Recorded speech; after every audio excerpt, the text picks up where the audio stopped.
You just made the list! Mark your calendars for Insights EDU 2025, February 12th through 14th. Insights EDU 2025 is the can't-miss higher education marketing and enrollment management conference of the year. We're taking over New Orleans with speakers from Google, Meta, Reddit, MIQ Digital, and top schools across the country. Discover how AI is transforming marketing and enrollment management, how to assess online program opportunities, and meet the demands of today's modern learner. Don't wait. Spots are going quickly. Register now at insightsedu.com. Welcome to the era of the modern learner. Let's go! At Ellucian Live 2025, we're going to explore the magic of innovation. We want to imagine, believe, and achieve. It's happening April 6th through 9th, 2025 in Orlando, Florida, and we're going to explore technology, modernization, and artificial intelligence. Explore the latest technology solutions, discover industry insights, and make valuable connections as a global community. It's time to register for Ellucian Live 2025 at elive.ellucian.com. Do you want to get invites to special events? Do you want to get exclusive early access to ad-free episodes, extended episodes, bonus episodes, behind-the-scenes episodes, and original content? Do you want to accelerate your professional development? Then go to edupexperience.com. That's EDUP experience.com and become a subscriber today. Welcome back, everybody. It's your time to EdUp on the EdUp Experience podcast, where we make education your business. This is Dr. Joe Salustio back here on another episode. And I tell you, and you know, you hear me say this a lot, we have interviewed so many higher education leaders, over 1,000. By the time this episode is released, we'll have put out over 1,000 episodes of our podcast. And still, we're just scratching the surface on the story that we need to tell about higher education. You know, there's change is inevitable. We always talk about change in higher ed and how we're slow to change. And I think that's also true of government. But when you have an election, things change. And recently, we've had a new administration come in, and they have different priorities. And one thing remains crystal clear, in my opinion, that the work that we do as administrators and faculty and staff in higher education has never been more important. And it can't change. We still have to put out graduates who go to work, and not just in the first job. You can't just measure ROI in that first job. ROI is about what happens over the lifetime. And that's why we talk about lifelong learning, not one-time learning. And so, you know, this is just, we're seeing innovation in higher education. We're seeing it within accreditors. We're seeing it within states. Hint, hint. And we want to bring one of those state leaders to the microphone today.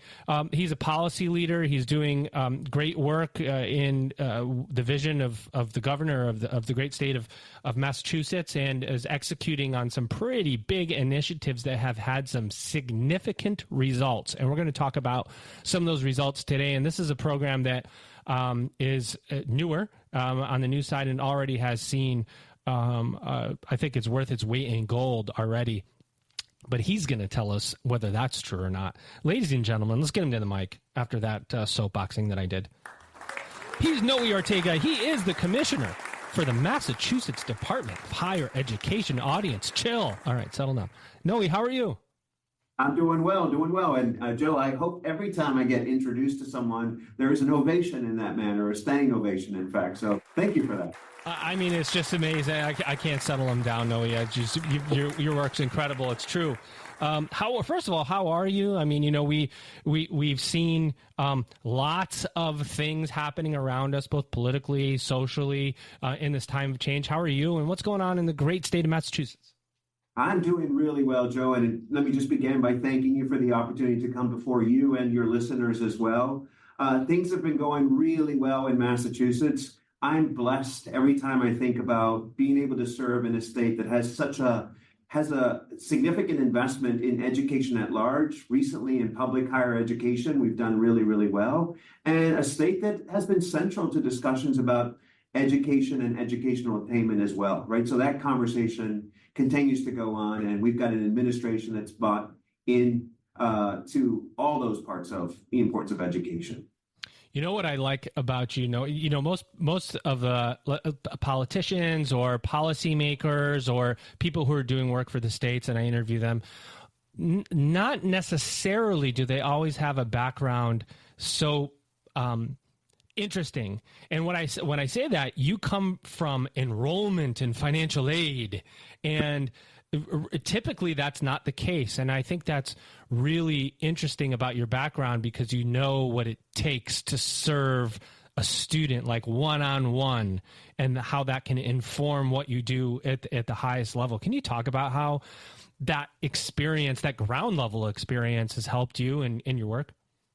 Absolutely. And I would even take it back further, Joe, by suggesting that I started also part of my educational career working with young children overseas in Japan, right? I taught toddlers language development early on. And I think to me, that's been really, really helpful in understanding sort of the cradle to the lifelong learning cycle as well. Student services was my entry point, right? Never in a million years did I imagine I would serve in a role as the one that I had now, and I've been blessed to have in the last several years as well as a commissioner of higher ed, even having served as secretary of education in Pennsylvania. You know, my entire outlook was, how can you provide students with the resources needed to make college accessible and affordable? How can you think about getting them through?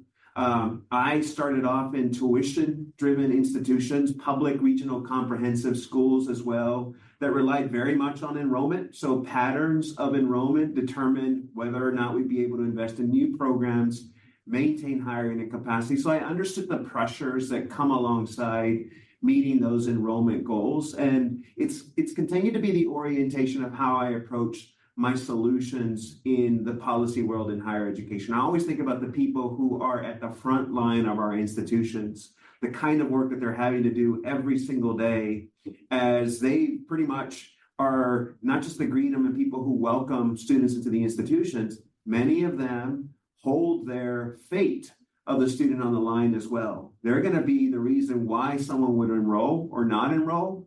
And they're also the person that can come in and resuscitate a student, for example. If they're having problems or choosing to move on, they could also bring them back into the institution. And that, to me, in sort of like a very simple way, is the game of higher ed. Not just about who's coming in, but how you get them through. And then often, how are you going to prepare them to go on and have a better life, which is what drew them into higher ed in the first place. And often that's defined by whether or not they'll have economic mobility, right, or social mobility in life. Amazing. I love it. And what I love about what you've said in particular, and this is going on in higher ed right now, we see it where, 42, 40, 41, depending on who you talk to, some college, no credential. You've got just millions of students out there that haven't completed. And there's I don't know if it's a bias or a thought among people who look at our states. People generally, and I'm generalizing, Massachusetts, like they got so much, like they must have all the educated people in Massachusetts. We don't hear a lot about the state. We think everybody's rich out there in Massachusetts. And, because we have regional perceptions in the United States, and Mass has a lot of, you just kind of think there's old institutions there, there's, hundreds of years, and you just go, everybody there's got to just be, educated. But that's not the truth. You have underserved populations, and that's why what you're doing is so important. It is such an important, and I thank you for raising that point. I think when you consider Massachusetts, and I'm not from Massachusetts originally, right? I was born in Texas, raised there, made my way through the New England part, through a number of other stops in various other states working in higher education. And you've always seen Massachusetts as a leader in education, particularly in higher education. Some of the greatest institutions in the world are housed in the state. We often remind ourselves here that we don't want to be the leader for some, we want to be the leader for all. And when you start broadening the definition of all, you begin to recognize that there are populations that remain underserved, right? You can look at socioeconomically disadvantaged students and their access point into higher education. It's not the same as people that have more means. You look at race and ethnicity as well, you begin to see gaps, right? Latino students and Black students in in Massachusetts don't fare as well as their white counterparts. And that's a real challenge for us. You expand, even in a state as small as Massachusetts, right? You know, it's not as large as other places that I've lived in. You have rural parts of the state that still have issues with regards to access, right? Even though you would think that proximity maybe is not as great as you might have in some rural parts of places like California, Texas, or even New York or Pennsylvania, it still matters whether or not someone has proximity to an institution, particularly if they're historically underserved, first generation, if it's not within, let's say, 20 miles of where they live, right? And so those to us are the things that are important. So we really want to shed light that when we have a conversation about attainment, if you begin to look at what kinds of gaps we have in Massachusetts, those are where our concerns are, right? And many of these folks who are not attending in our institutions or not completing tend to be the ones that stay in Massachusetts and make up what it potentially is the future of our workforce as well.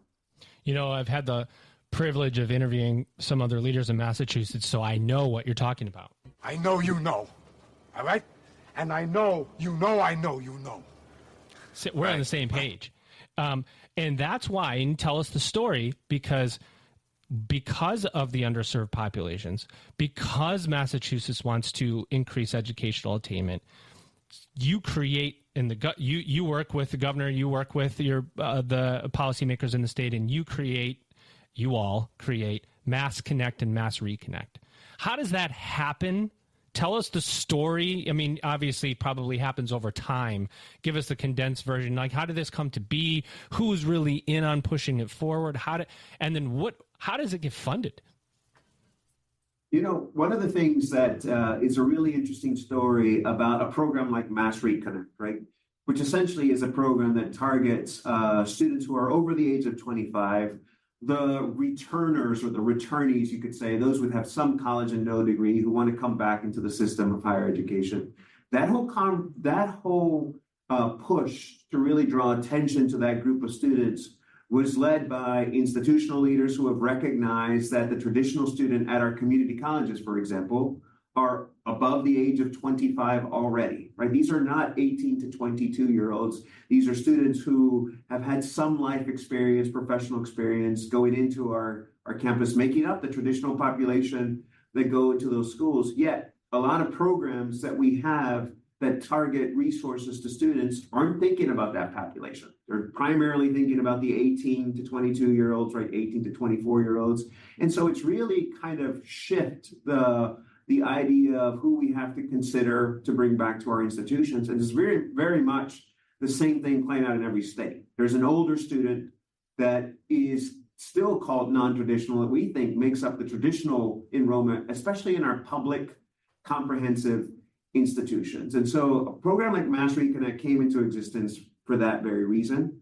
You know, it also came into existence a few years removed from the pandemic, where we know that people are looking to upskill. Many of them are looking to move into a different profession. Some are looking to enter something because they want to improve their own mobility. And so this gives them an opportunity to come back at no cost for tuition and fees. So I think that's a phenomenal thing to advocate for as a policy group. How did it get funded? Which is a really important question. I feel like coming into Massachusetts, I was blessed with the fortune of the state moving to be able to adapt a tax, what they call a millionaire's tax, the Fair Share Amendment, and that brought in more revenue. The thing that's unique about the revenue being brought in by that tax is that it will primarily be used for two things: public transportation and public education. Public education at large, which isn't just inclusive of higher ed. So it gave us a funding source to be able to think about new ways to infuse dollars. And a decision was made, because affordability is a big problem across all our institutions in Massachusetts, that we should use it to make college more affordable. So we were able to land and implement a program like Mass Reconnect. I'm not sure how closely you tracked when that program came into existence. The first thing that was said by the administration, by members of the legislature, is that we're not done. We're going to not just move from Mass Reconnect, we're going to create a universal free community college as well. And so we were able to pivot from a Mass Reconnect program, and now we've got a Mass Educate program, which gives free community college to all students, not just those who are 25 and older. And it goes above that. It doesn't just say that tuition and fees are the only thing that matters. It also makes a case that additional funds that help students pay for books and supply and other expenses matter.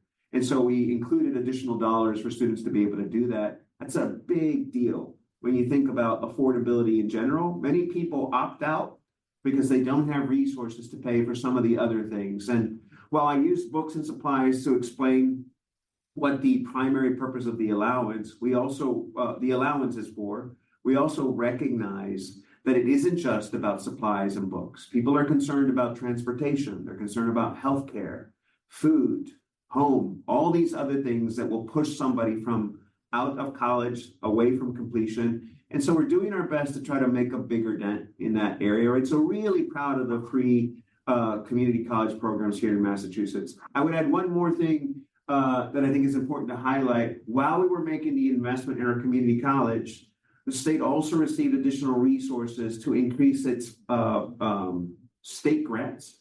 And so we leveraged those new resources to make four-year college, public college, also tuition free in Massachusetts for people who are $85,000 or less generally. Pell students is another way to describe them, right? Students who have the highest need can also attend our public four-year institutions for free and receive the additional support as well in books and supply allowance. It's about a modest $1,200. And so all that creates a really interesting system of public higher education in Massachusetts where anybody who wants to opt into a four-year or a two-year who's high need can go to free for free. And that makes a big difference in trying to close these equity gaps that I mentioned before. That's a fact. That's a fact. You know, closing gaps is important, and let's get to the technical piece just a tad, because, you know, I think when we say free college in general, everybody thinks that, you know, some person, I was going to say kid, but it could be adult, comes back to school and the state just writes them a check and they go to school. Well, they still apply for federal aid, right? Yeah. And so as I understand it, the student, whoever they are, applies for federal aid. They're going to get their Pell. They're going to get state aid, right? Typically, you're going to get that quote unquote free money, assuming that you complete, because it's not free if you don't complete. That's the way the government works. And then that gap is what the state is filling with the free college program. Is that correct? That's correct. Good. And you know, that's one an of important designation, I think, when we talk about free. It's like, well, you get your government subsidies first, because that's what everybody gets if you go through the FAFSA. I mean, everybody who qualifies gets financial aid of some kind, and then Massachusetts is filling that gap, taking away the, I don't want to say excuse, but taking away the burden of the student trying to close that gap with payments or financing, which is hard. You know, you have a student that's like on the fence, and they just go, you know, I just don't know if I can do it. And that thought, that's it. It's done. That nuance that you bring up is really important, because one of the first decisions that we made when we had the infusion of new dollars, generally when a student receives financial aid, there is this family contribution that's expected for them to provide to the institution. Anyone who's had experience EFC, now it's an SAI. Whatever, so now we've got a student aid index, which adds to the complexity of trying to communicate to our students and families. But when you think about the expected family contribution, generally programs that are created as grants or scholarships still require the family to provide that. Yeah. And so recognizing that when we were building out our programs, the first thing that we did was to wipe out any expected family contribution that a student or a family would have to make, which is a big deal, because even in states that had free community college elsewhere that often get talked about, their programs were structured by not just subtracting the federal aid from the student's award package. They would also subtract the expected family contribution, and then the state would come and make up the difference. So right off the bat, that was a game changer. And even for students who have the highest need, the population that is Pell eligible, there's still some kind of family contribution that's expected, right? I'll give you an example. There could be somebody who's getting, let's say, half of the full amount of a Pell grant, around $3,000. This is getting really nuanced. They would still be expected to come up with another $2,000, maybe, sometimes $3,000 for their cost. We would come up and wipe those out and provide that subsidy as well. And then fill the remaining gap between what they receive federally and then the tuition. And so it was a significant change in the award philosophy, which is phenomenal, right? So that made a big difference. And then we would still come in and give the student an additional $1,200 to cover some other expenses. With the free community college program, the Mass Educate, we even increased that further. So for those who are Pell eligible, who are still getting the full tuition and fees plus the allowance, we gave them an additional $1,200 because we recognize that there are still other expenses that they have to care for. So our push is to try to get to a concept where we cover a significant amount of the cost of attendance for our students, because we know that's the driver that's going to get them to complete, right? There's something that often doesn't get talked about, and I hope it doesn't come across in the wrong way, but you're more likely to complete if you're a full-time student. Because time to degree is faster, right? Part-time takes a long time, less elements can get in the way. So we know that the idea is to convert more part-time students to full-time students. And the only way to do that is to cover more of those additional costs that force them to reduce their time to part-time, because they've got to take on a part-time job, worried about other things. And so that for us is an incentive built behind the financial aid programs that we're rolling out. And I thought it would be important to share that with folks who listen in, because generally, people don't think about those little nuances when you're considering the development of a policy such as this, and we should, right? Because all those things are important to making sure that the investment succeeds in the way that it was envisioned by those who put it in place, and that's that people complete. Tell them like it is. I love that, because those nuances matter so much. You know, looking at a full-time and a part-time student, how many credits can they take on? How many credits can they take on to receive the financial aid that, you know, be qualified as a full-time student? How many credits do they have to carry? If they carry those credits, what do the support services look like? You know, there's so many nuances involved in it as you look. You know, the services a part-time student needs and full-time student needs are the same. They just need them in a different frequency and a different scale. We'll talk about student services in a bit, but I do want to, just today, literally, it was serendipity. There was an article that came out in Higher Ed Dive about a study that was done on this effort from the Hildreth Institute, found that among students 25 and older for the fall of 23, Massachusetts helped drive a 12% enrollment increase, which amounted to 2,635 students compared to the prior year. Boom, right? Is that the mic drop? That is the mic drop. And I could see already presidents of all the institutions putting their hands in the air saying, that is fantastic. Community colleges have been declining for years, just generally enrollment. This is a huge boost. I mean, 2,600 students is massive. Mm-hmm. And we're trending in the right direction, which I think is a really good sign of its importance, right? We don't want to rest on our laurels. We've got to get these students through and to completion as well, which I think is as important as being able to get them into our colleges and universities. So really, really grateful that we've been able to buckle some trends here in Massachusetts in terms of enrollment declines that you're seeing in a number of places. What do you say to you know, because if you think about, and I've talked to a number of leaders in different states who talked about the free community college pathways and how that may take somebody who is going to a four-year public away from that four-year public and put them into a community college pipeline. I've always thought, I'm not so sure, because it perhaps that person who decides, okay, I'm going to go to this four-year public, and then they see free community college and they decide to do that, was going to have a really hard time in that 4 year. And maybe it was better to prepare them in a 2 year and have them transfer those credits to the 4 year public, keeping them in the pipeline. But you just wonder if, is that true? What do you say to that? Is that a real thing? Now listen up. Insights EDU 2025 is almost here. Join us February 12th through 14th in New Orleans for the most anticipated higher education marketing and enrollment management event of the year. I like that. Imagine 3 action-packed days filled with game-changing insights, real-world case studies, and a hands-on workshop designed to transform your marketing strategy and boost your program enrollment. Learn from speakers at Google, Meta, Reddit, MIQ Digital, and top schools across the nation. Network with industry leaders, exchange ideas, and discover the tools to drive real results. This is your opportunity to stay ahead of the competition and meet the demands of today's modern learners. Don't wait. Spots are filling fast.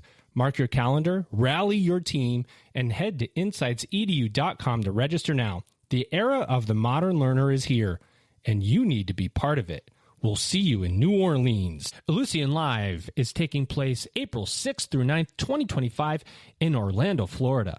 You just made the list! Get ready for an unforgettable experience at Ellucian Live 2025. Join visionary leaders from institutions worldwide as we dive into groundbreaking ideas, cutting-edge solutions, and transformative best practices that will ignite your passion for innovation.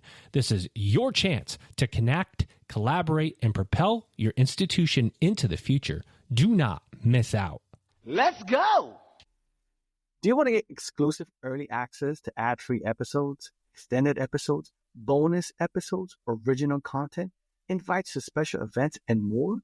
Do you want to accelerate your professional development?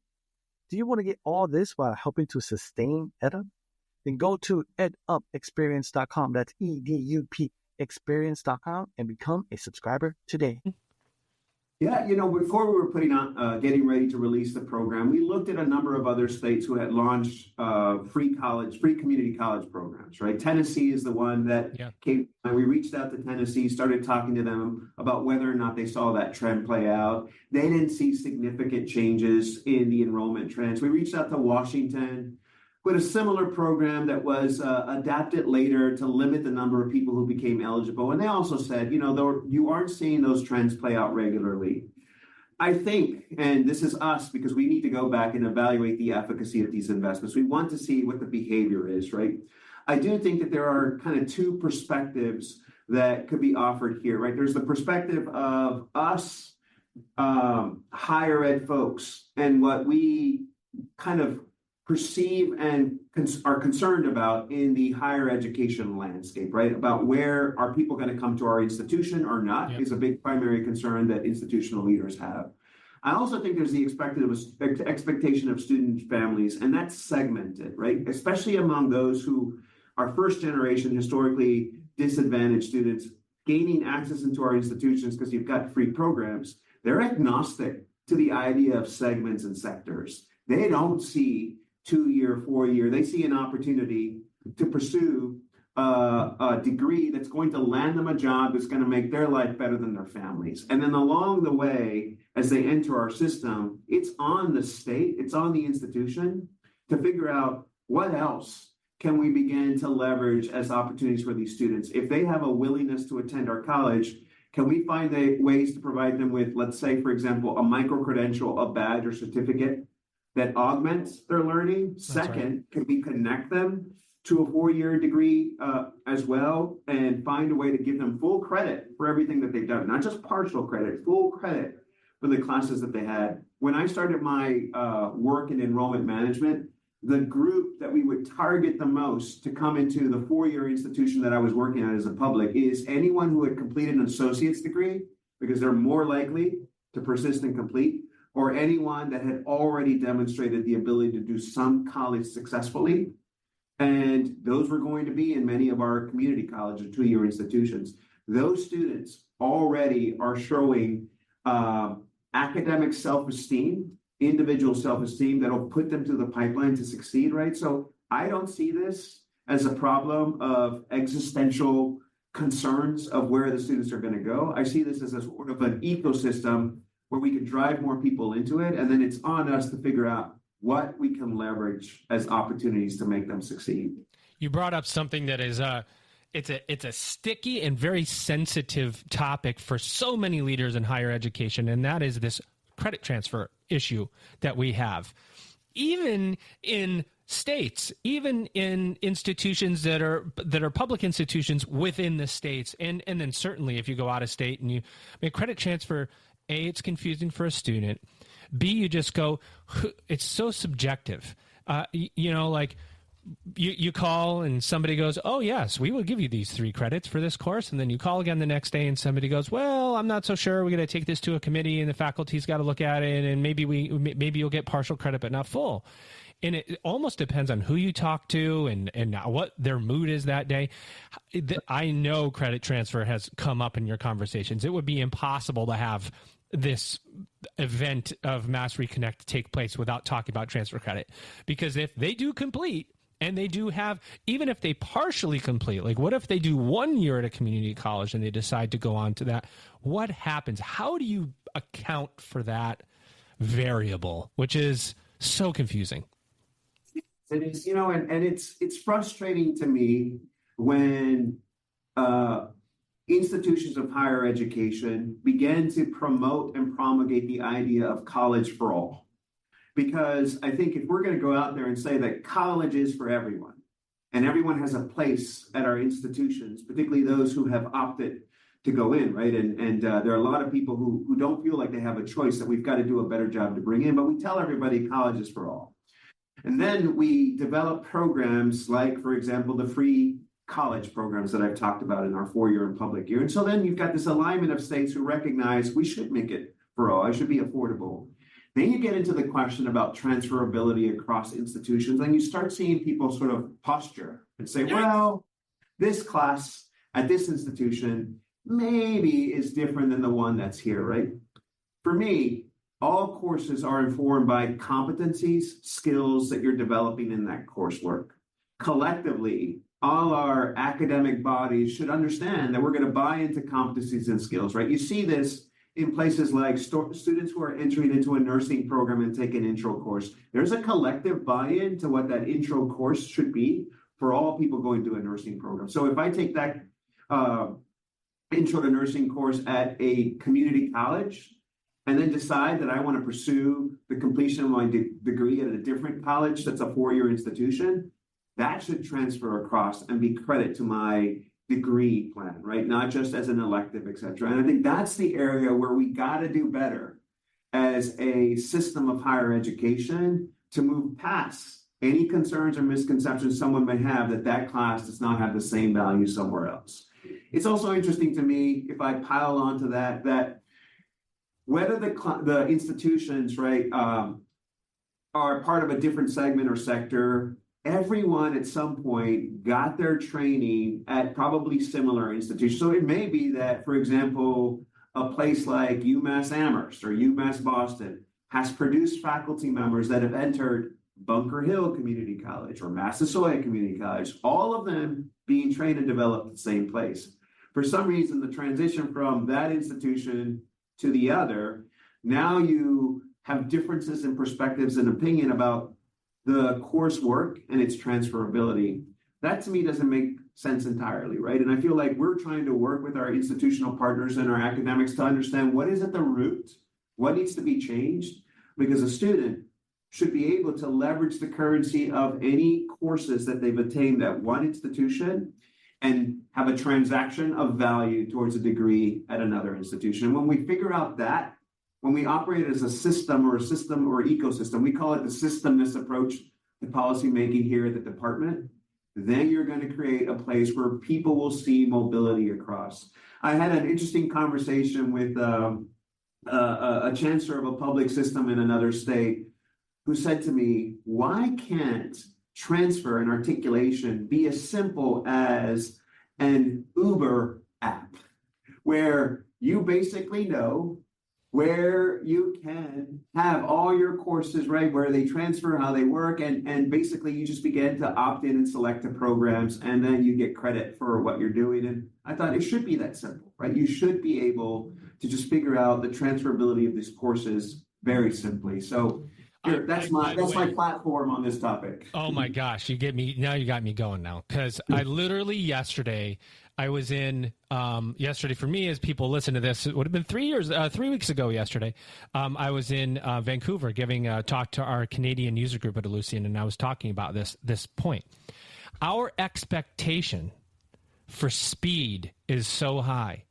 And I say, Netflix is a good example, right? We all stream now on Netflix, and there's a little button on the bottom right that says skip intro, because we can't even wait a minute for the intro. because our expectation is speed. Uber is another example. I don't want to take out anything. I just want it to show up. I want to get in. I want to get out. And I don't have to call, the mechanic if I have a problem. I don't need to call manufacturing or fulfillment. I don't have to blueprint these organizations, but we force students to blueprint our organization. We go to the registrar, go to financial aid, go to enrollment. We silo. And then what if it was, I said it to this group of Canadian users. I said, what if it was you? You have transfer credits. What's your expectation of how long it should take? And why is your expectation of your own credit transfer different than the student that you're seeing? And that is where the problem is. That is where the problem is for us in higher ed. I mean, block transfer should be easy. You have this much, it's equal to I take the whole block and I insert it.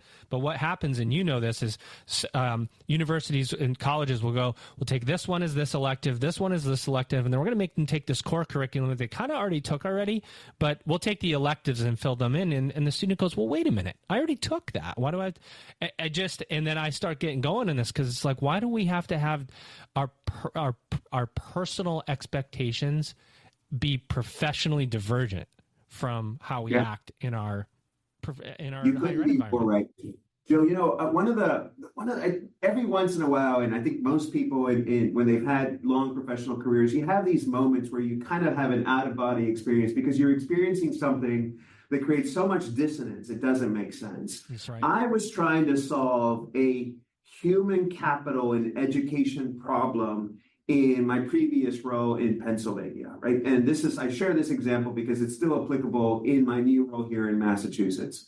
So we were trying to make sure that we could get more teachers into the pipeline because there was a teacher shortage, right? And I had the responsibility of working with the schools of education to do that. And I said, I just want to give everybody an interesting example. I have a terminal degree from a very well-established school of education in this country. I've taught. I've served in multiple roles. I have more than 2 decades in education, yet if I wanted to be a teacher in that state, I could not get a certification unless I went back and take a number of courses because I was not going to get credit for all the things that I had done before. I said, in what world is it right that we're not leveraging credit for prior learning, prior experience in the work area to students in order to improve time to degree and solve a human capital problem that's very pivotal. And I feel like you have that happening in a number of places. This is a real frustration because essentially what we've done is we've fallen victims to the norms that exist in kind of the curricular components, and we've not created any room for flexibility. I'm not saying throw everything out and abort the idea of the importance of competencies. But I do think we have to figure out what's the translation between other experiences back, right? People are making the same case in terms of lived experience, particularly when you think about what that means in the classroom when you diversify them, right? People are coming in with a cultural contribution to a particular idea, yet it doesn't have any value in its translation, right? So we've got to do a better job of cracking that nut in order to really be holistic in our approach about credit across the various institutions. And you PLA and prior learning assessment and credit for prior learning, the actual policies themselves read like tax accounting law. And like that's the thing. If you're a student and you got to go through that process, you go, what the heck is all of this? We have to make it easier for students to understand. We would expect it to be easier if we were the student, and many of us have been, and you just go, I will tell you, you used yours. And by the way, I forgot to introduce you as Dr. Noe Ortega, and that's my fault. I'll add that at the end. But when I was going back for my doctorate, I wanted to go to a very, it was a good, quote unquote, good school. And they said to me, you have to have 3 letters of recommendation. So I'm like a VP of enrollment at an institution that has 10,000 students. And I've been doing it for, at that time, I don't know how many years. 12 years. I said, are you kidding me? I'm a VP of enrollment in higher education, and I got to go get 3 letters of recommendation or write letters. I'm like, I'm not doing that. So I just simply, that was it. in that moment, when they said we need these 3 letters, I said, there is no way I'm doing that. I'm going to go over to this institution that says we don't need any letters of recommendation. You have been a VP of enrollment for many years. It looks great. And so I went to that institution instead. 1 second. That's how long it took.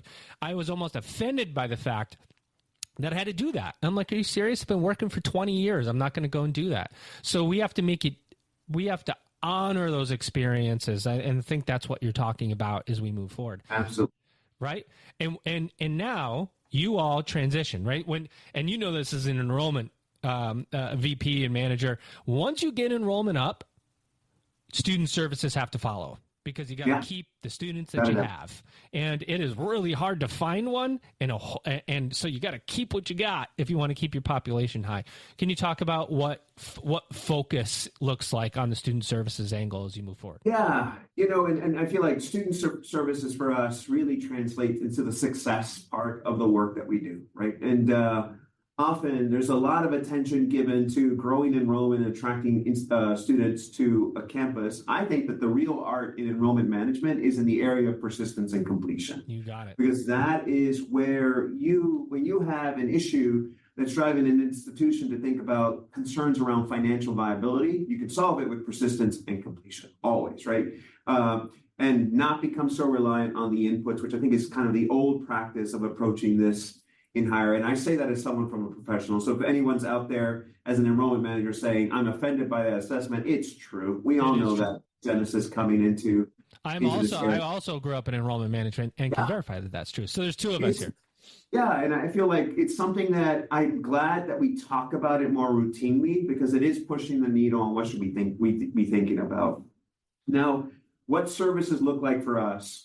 One of the things that I think is an interesting takeaway coming out of the pandemic, right? And there are some things that many of us are beginning to figure out as findings and learnings, is that we now see our institutions of higher education more than just an organization or an institution that provides learning. It provides services. And some of these services are life-sustaining. Yeah. For many people coming out of a pandemic, you had to make a decision on shuttering of an organization or a campus based on whether or not they were providing folks with life-sustaining services, which is why we kept our hospitals open, our police, and our supermarkets. But the same thing was said about our education system. We are providing, for some students, the much-needed needs around food. That, for some students, that's the only meal that they get. Others you can't do well in academics if you can't eat and can't live. Maslow said it well, right? There's a hierarchy of needs, and if you don't meet them, people will not succeed. In addition, we recognize that there are other things that we need to start thinking about in the mental health space. Affective factors are one of the biggest things of why people don't complete. When you're hungry, when you have a safe place for studying, when you don't feel well for whatever reason, also begins to become a concern, right? So mental health and well-being is another area where we're beginning to invest and learn more. We recognize that often institutions aren't set up to provide the kinds of services that are needed by all students. So we're figuring out ways to incentivize partnerships as well in this area, right? Where if it can't be provided by the institution, is there a way to incentivize community partnerships in this area, particularly when we're dealing with concerns that are tied to medical and mental health and well-being for a lot of our students. And so services for us look like that. We've got to think about provision of childcare. We have to think about transportation, all the elements that come up in all our lives that we know exist with our students as well. There's always been this kind of interesting shift that or transition moment that I've always been surprised by in education. We have students coming into our schools from K to 12 places where you have things like free lunch for 100% of the students on the campus. You know that there's a lot of factors that you attribute to that school, but once they graduate and move to your school, it's as if none of that existed. And it was erased over the 3 months that existed in summer. And so all of a sudden, the food security problem that they experienced in 12th grade no longer exists when they come into college. That's an interesting point. Never thought about it that way. That is a flawed way of thinking. Yeah, I never thought about it that way, but you're right. We have to consider there's a continuum in terms of the problems that people face in their early years, and we've got to help them get through that. in their when they enter our post-secondary institutions. And that's where we're moving to as a state in thinking about holistic wraparound services, high-touch services for our students in order to help them succeed. We have to get rid of the old nuance of in loco parentis has no place on our college campuses. We have to help our students succeed. Hand-holding is very much a thing that helps them be successful. And frankly, it makes a student feel like they are a part of that campus, like they're included and they belong. And that's sort of the narrative that we're trying to really elevate at the moment around student services and support. I think that's a great point, the hand-holding piece, because as you see AI and technology take over, there's an expectation almost that students are going to get more tech available to them and less human. And it's going to be, high tech, but also has to be high touch, or else the student isn't going to, they're just not going to have the connection and the motivation to move forward. AI will never give us that. That should be the book that you and I write, Joe. High tech and high touch as the next form of just put my name on it. Yeah. All right. Deal. We should do that. We should do that. So maybe there's an article waiting for us as a precursor to that. And I want to give you just a little bit of time to open mic it. So my last couple of questions for you. I don't want to go past our time, but what else do you want to say about the efforts in Massachusetts? So open mic. What do we need to know? What do you want to say? Tell it like it is. Yeah, I think for states, and Massachusetts is in a really unique position because there is a culture of influencing the norms of education that is rooted very much in the history of the way higher education has played out in Massachusetts. And with that comes a responsibility, right? We are beneficiaries of the last century of higher education innovation, but we now find ourselves at the infancy of a new century, right? In 50, 60 years, people are going to be talking about how wrong we were getting things in the early part and how much better things are 50 or 60 years later. So we need to start trying to envision what higher education or public higher education or American higher education looks like in the next century. How is it going to look like in terms of things like time to degree? Are we going to be able to throw out the window things like time constraints, place constraints that have often driven learning in the past century, and we need to rethink moving forward, right? Competency-based learning, things that allow you to badge and micro-credential in a way that people can move at the speed that they want through to higher education. And then more importantly, subscription-based learning, which is, I think, exactly. coming. I mean, and we see those things as part of our everyday experiences, right? And you were bringing that up in the example that you gave when you were speaking to the group in Canada. We know what we want and what we expect in its delivery. Why aren't we applying that same framework into our education services, into our education provision of learning, particularly in higher education? The population has changed completely. People now have access to information in ways that we couldn't even imagine 20, 30 years ago. How do you leverage that, right? How do you get rid of constraints that maybe exist at a state level? I'll use myself for example, that limit the kind of innovation that can happen at our institutions in order to really allow them to excel and provide things for students. So Massachusetts really is beginning to step into that conversation. Technology-enabled innovation for me is something that I've been, ever since I entered higher ed and student services, has been the area where I know we can exceed the most, right? Chapter 1 of the book. Yeah, it's so important to be able to do that. And we are sitting in a really good position. So for me, these are the things that matter for the next 100 years. We are defining what is a unique provision of American public higher education for the next 100 years. And that is a responsibility we have to take seriously. And some states, like Massachusetts, also have the privilege of being able to talk about higher education in ways that I see other states unable to do so. We can talk about the importance of diversity, equity, and inclusion. We can make commitments to ensuring that we close equity gaps. We can talk about race and ethnicity in ways that maybe other states have stifled. We can talk about freedom of speech, and we've got to be able to make sure that we don't stop those conversations because we are an example to what other states may not be able to do, right? And so for me, that's a really important responsibility that we have as a state as well. And so to me, those are two things to begin to highlight.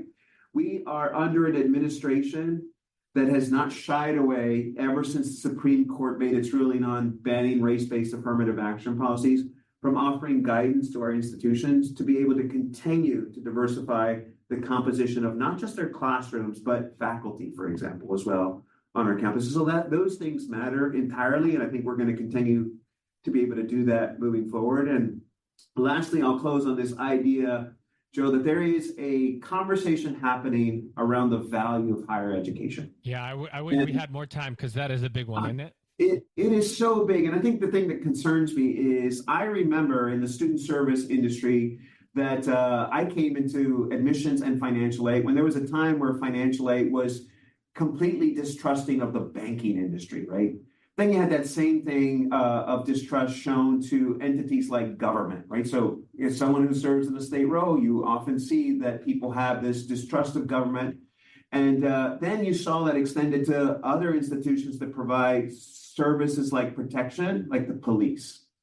Now you have education being the entity or the institution that people have less trust for and no longer take their value as to something that continues to exist, right? They're questioning the value of higher education on a routine basis. We need to figure out how to, first of all, push back on that narrative.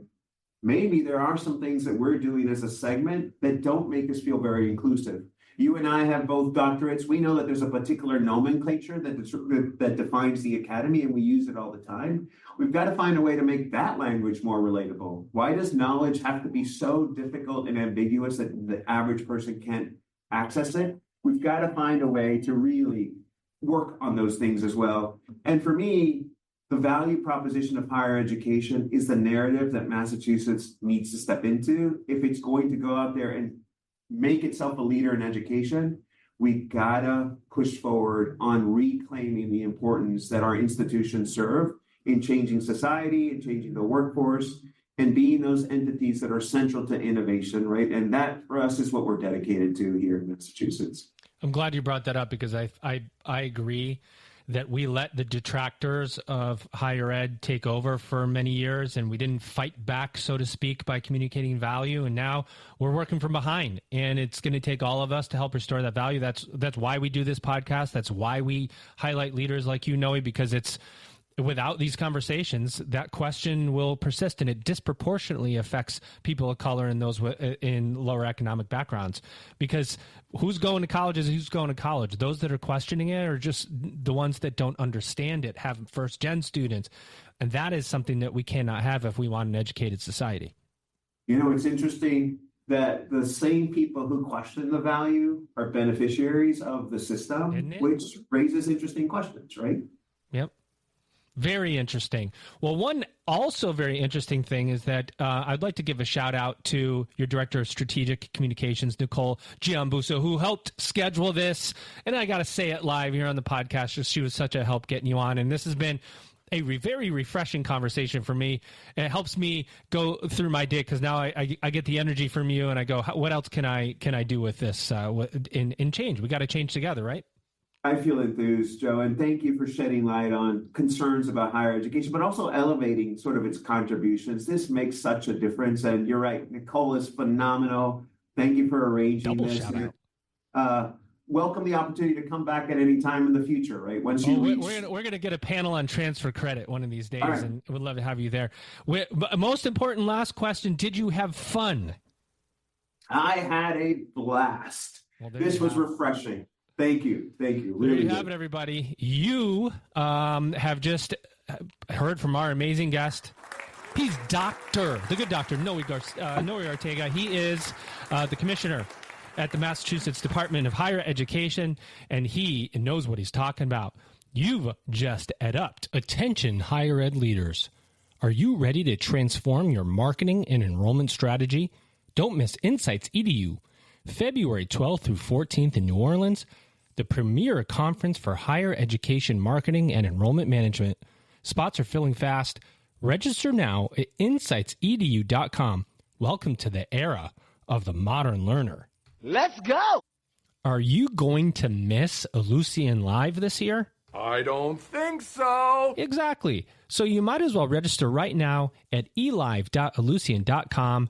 Ellucian Live 2025, April 6th through 9th in Orlando, Florida. Do not miss it. Do you want to accelerate your professional development? Do you want to get exclusive early access to ad-free episodes, extended episodes, bonus episodes, original content? That's right, original content, invites to special events, and more? Do you want to get all this while helping to sustain EdUp?